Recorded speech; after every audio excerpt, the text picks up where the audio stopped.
Tricia Seaman. I have worked for PinnacleHealth system for about 14 years. About 2011, I moved down to the Oncology unit.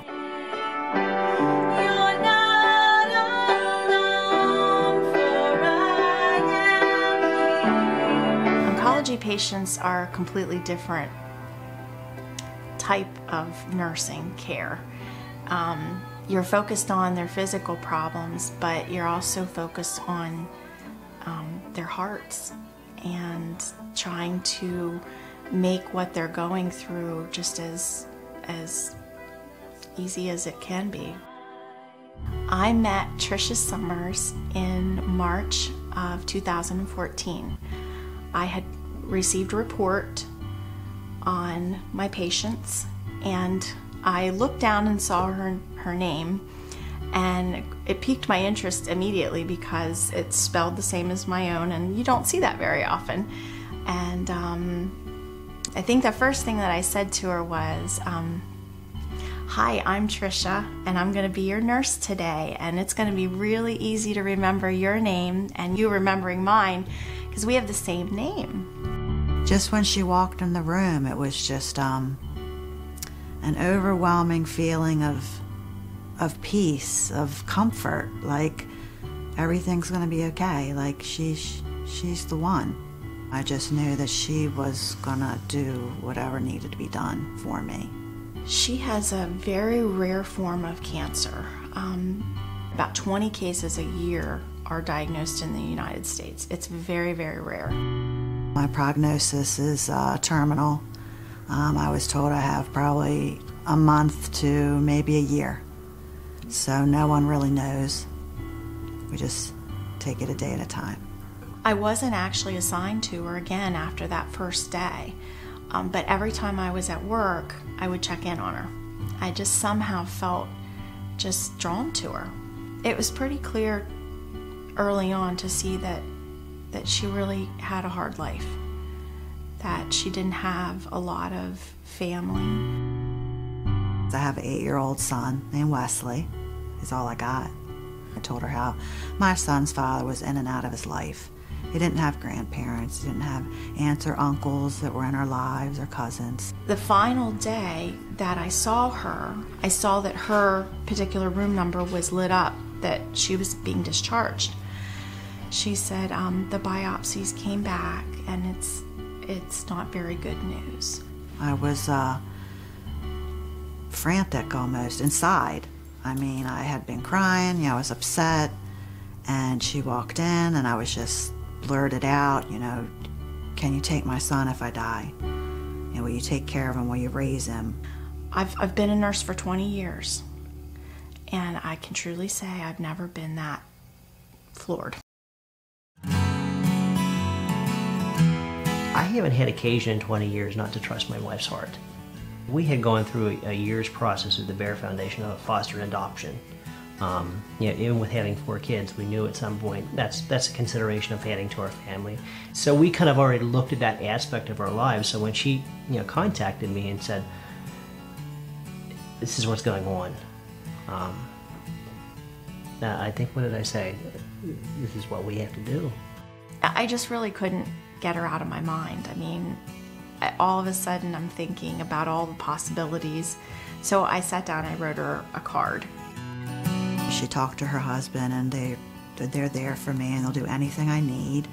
And they were really considering, helping me with Wesley, and they wanted to get to know the both of us. We knew it was going to be a pretty big undertaking. And likewise with our children, to make sure that they were 100% in consensus and agreement that this is something we can do and want to do. We were probably very prepared for it because we were in the foster system originally. However, we were kind of expecting a baby, but then when Mom said she had met another lady, and my first reaction was, let's do it. Why not? We're called to serve people, and there was no second guessing. Wesley was there with her in the apartment, and she was back in the hospital for a spell and kind of taken at that point it turned for the worse. They were telling me that I couldn't go home alone. I'm like, well, what am I supposed to do? And they're like, well, we're looking into facilities for you, and maybe rehab or nursing home. And I'm like, I'm 45 years old. I came home and we talked about it, and it was ultimately Dan that made that decision. He said, I just don't see how, if we're going to become parents to him someday, how we could ever look at him and say, we wanted you, but we couldn't take care of your mom, so we let her go to a nursing home. He said we need to honor his mother and bring her here.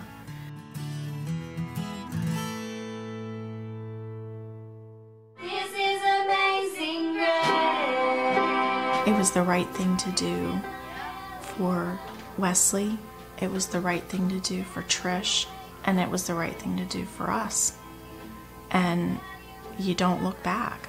We want to teach our kids that it's not about getting stuff all the time. God has blessed us in amazing ways to be able to do this. And it's important to be able to teach them, in turn. There's responsibilities associated with those blessings. I'm a senior.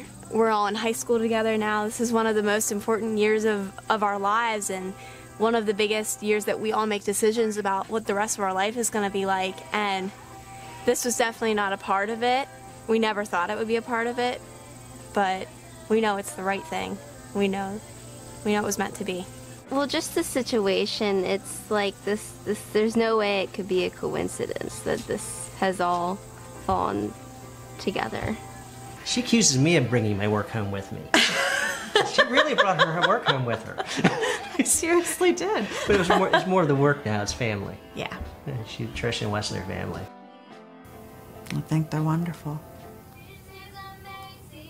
I think they answered my prayers. It's been great for him. It's wonderful to see him have siblings and have, a stable, family. And it's everything I ever would have wanted for him. And, I think I'm almost a little jealous. I wish I could stay here, too, for a long time. Our main priority for now and a very long time to come will be to help Wesley through this process. Our goal right now is to make him as safe and as comfortable as he can possibly be. He knows that he's got people who love him, and he has an extended family. I don't know what I would have done. I really don't know where he would have went. And I would have went kicking and screaming. Now I feel at peace. I feel like when I pass on, everything's going to be okay for him. And I'm very happy.